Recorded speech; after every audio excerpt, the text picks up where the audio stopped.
Hey everybody, this is Joe from HomeStudioCorner.com, and just a quick side note. I was just thinking back to the very first tutorial video I did for Home Studio Corner and how nervous I was.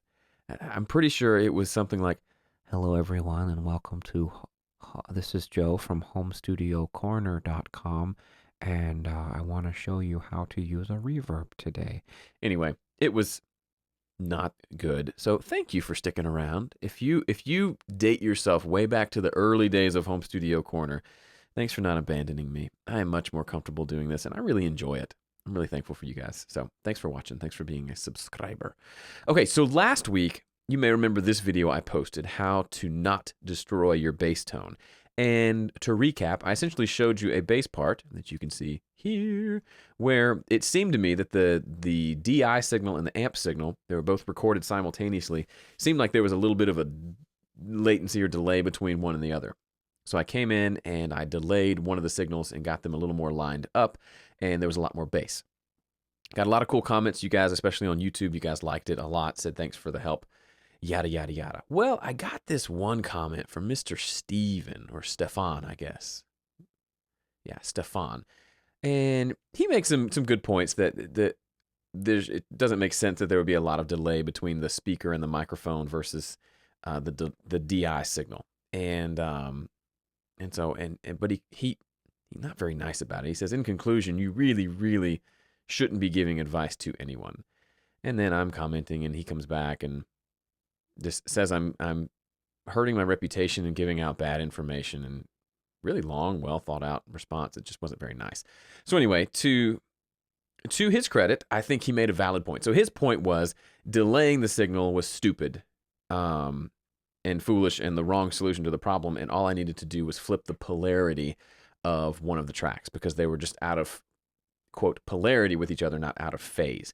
Phase has to do with a time relationship, like one comes after the other, and that causes sound issues. Polarity just means one goes up and one goes down as far as the waveform, and if you flip those, a lot of times you can make things sound a lot better.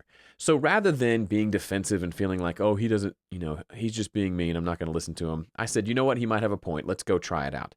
So I pulled up the track, and here it is. Here's the DI, and here's the original recording as it sounds right now. And then here is the delayed version when I delayed this track to line these up a little more.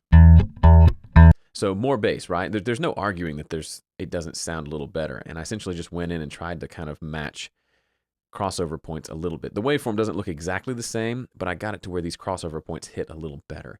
And so what he said was to go in, just using the original track, and just invert the polarity. It says phase here on this. It's actually polarity. So let's hear what that sounds like. So here's the before,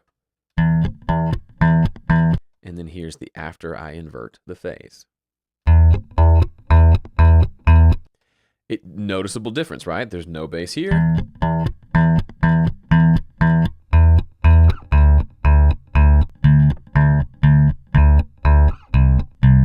Very different sound, as opposed to this. Here's the original, and then I'm going to do the delayed part.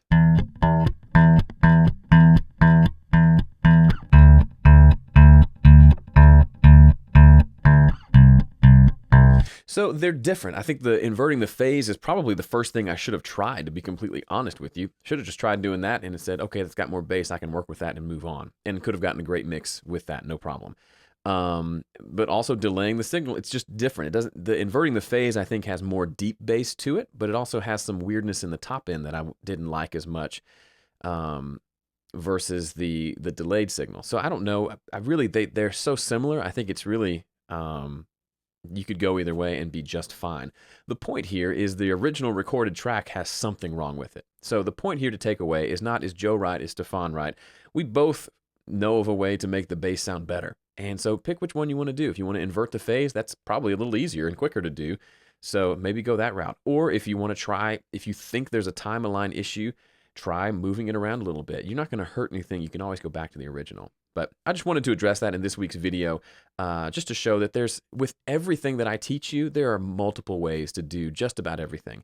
And to show you that I'm human. I do not have my act together. I'm certainly not the be-all, end-all of recording. I just know things that I've done over the years that have worked that give me mixes that I'm happy with. And this was one of those tricks. And Stephan made a good point. There was another way to do it. And perhaps I'm even wrong that there is no phase issue.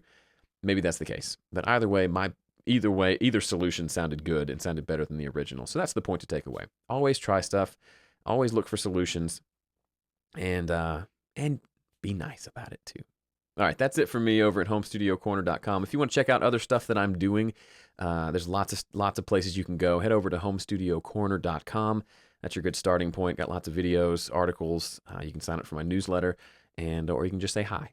Whatever you want. Love to hear from you. Thanks again for being a subscriber, and have a good rest of your day.